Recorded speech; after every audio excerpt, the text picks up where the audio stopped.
It's some time. हम समुद्री जल क्यों नहीं पीते? ये तो आसान है क्योंकि समुद्री जल नमकीन होता है। तुम सही हो, लेकिन समुद्री जल ना पीने का एक और कारण है। इसमें अधिक मात्रा में नमक होता है जो हमारे शरीर के लिए डेंजरस हो सकता है। सच में? बिल्कुल।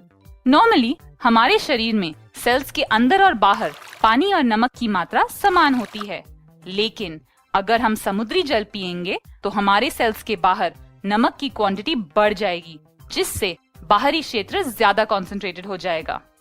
इसीलिए बाहरी क्षेत्र को डाइल्यूट करने और सेल्स के अंदर और बाहर बैलेंस बनाए रखने के लिए सेल्स के अंदर का पानी बाहर बहने लगता है, जिससे हमारे सेल्स श्रिंक हो जाते हैं। डूड, इसके तो डेंजरस इफेक्ट्स होते होंगे, है ना? बिल्कुल। अब एक्सट्रीम अमाउंट ऑफ नमक हटाने के लिए हमारे किडनीज अधिक यूरिन प्रोड्यूस करते हैं और हमें ज्यादा पेशाब होता है, जिससे डिहाइड्रेशन हो जाता है। रुक जाओ गाइस। हम नाखून क्यों चबाते हैं? मैनिक्योर पर पैसे बचाने के लिए। नहीं, नाखून चबाना या ओनिकोफीजिया एक बुरी आदत है। इसका कोई स्पेसिफिक रीजन नहीं है। हाँ, मैं तो 2 सेकंड में रीजन ढूंढ सकता हूँ। कोई बात नहीं, मेरा भी रीजन सुन लो। आदत बनती कैसे है? 3 चीजों से: ट्रिगर, एक्शन और रिवॉर्ड। कुछ रिसर्चर्स का मानना है कि टूटा हुआ नाखून जो दर्द करता है वो एक ट्रिगर है, चबाकर उसे हटा देना एक एक्शन है।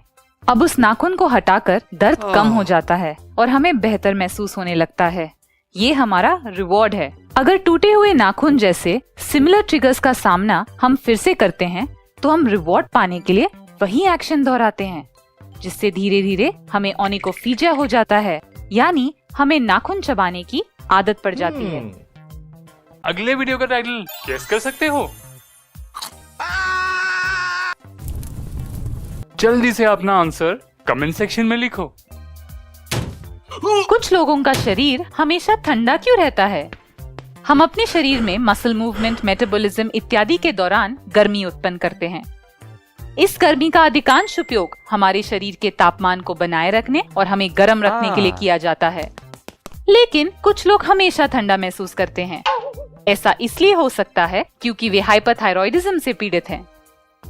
हाइपरथायरॉयडिज्म में थायराइड ग्लैंड जो मेटाबॉलिज्म को नियंत्रित करता है वो ठीक से काम नहीं कर पाता। इसके परिणाम स्वरूप हमारा मेटाबॉलिज्म धीमा हो जाता है, कम गर्मी उत्पन्न होती है और हमें ठंड महसूस होती है। एक और संभावना ये हो सकती है कि हम रेनॉल्ड्स डिजीज से पीड़ित हैं। जब इस बीमारी से पीड़ित व्यक्ति को तनाव होता है या वो ठंड के संपर्क में आता है तो उसके हाथों और पैरों की आर्टरीज नैरो हो जाती हैं। इस वजह से गर्म रक्त उसके हाथों और पैरों तक एफिशिएंटली नहीं पहुंच पाता, जिससे हाथ पैर ठंडे पड़ जाते हैं। इसी के साथ कम मसल मास, कम आयरन लेवल्स और स्मोकिंग के कारण भी लोगों को ठंड महसूस हो सकती है। Topic pathogens. फीवर हमें क्यों होता है? ताकि हम काम से छुट्टी ले सके और टीवी देख सके। नहीं, बुखार हमारे शरीर की एक सुरक्षात्मक प्रतिक्रिया है जो बैक्टीरिया, वायरस और कवक जैसे रोगजनकों से लड़ने में मदद करती है। ये पैथोजेंस हमें बीमारियों का कारण बनाते हैं। इसलिए जब पैथोजेंस हमारे शरीर में घुसते हैं तब व्हाइट ब्लड सेल्स जैसी इम्यून सेल्स पायरोसिन नामक केमिकल्स उत्पन्न करती हैं, जो हमारे खून में छोड़ दिए जाते हैं।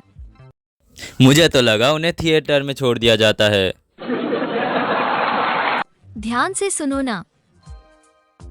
हाइपोथैलेमस, जो हमारे मस्तिष्क का एक छोटा सा हिस्सा है, हमारे शरीर के तापमान को नियंत्रित करता है। जब ये पायरोसिन हाइपोथैलेमस तक पहुंचते हैं तो ये शरीर के तापमान को बढ़ाना शुरू कर देता है, जिससे बुखार होता है। अब इस बुखार का एक कारण ये है कि कई पैथोजेंस उच्च तापमान पर नहीं रह सकते। वे मर जाते हैं और हम सुरक्षित होते हैं। टॉपिक मेटल्स और एसिड। दही को कॉपर के बर्तन में क्यों नहीं रखा जाता है? सुनो, जरा रुको, आप क्या कर रहे हैं? उस दही को मत खाओ, तांबे के कंटेनर में रखा गया था। सुनो ना, ठीक है, फिर झेलो उसके नतीजे।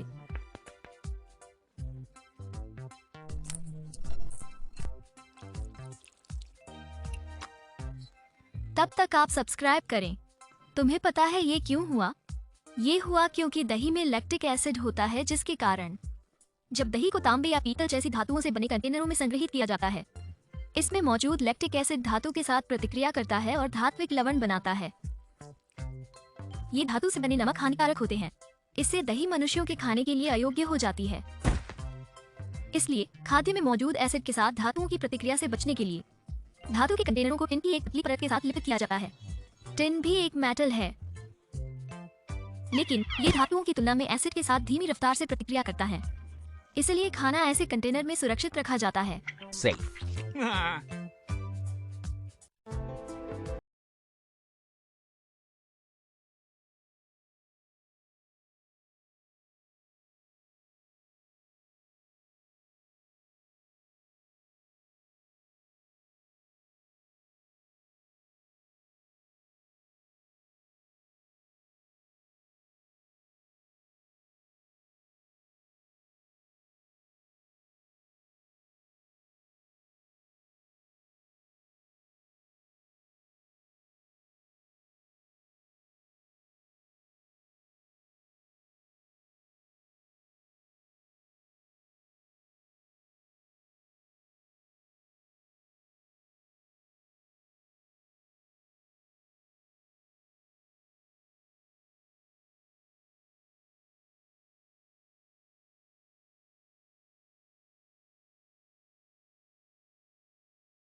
ड्राई आइस इतनी डेंजरस क्यों होती है? क्योंकि सैयद इसे डेविल ने बनाया। नहीं, dry ice basically solid carbon dioxide है। एक शुष्क बर्फ ब्लॉक का सतही तापमान लगभग 78 डिग्री सेल्सियस या 109 डिग्री फ़ारेनहाइट होता है। इसका मतलब है कि यह साधारण बर्फ से बनता है जो पानी से बनती है, बहुत ठंडा होता है। अगर सूखी बर्फ हमारी त्वचा से टच करती है तो हमारी कोशिकाएं सेकंडों में जमने और मरने लगती हैं।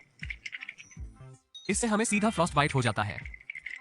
इसके अलावा एयरटाइट कंटेनर में सूखी बर्फ रखना भी खतरनाक हो सकता है। पर क्यों? यह इसलिए है क्योंकि सूखी बर्फ उदाईतीकरण करती है, अर्थात यह सीधे ठोस से गैसीय अवस्था में बदल जाती है। इसलिए एयरटाइट कंटेनर में गैस बनने से कंटेनर की दीवारों पर दबाव बन सकता है, जिससे खतरनाक धमाका हो सकता है।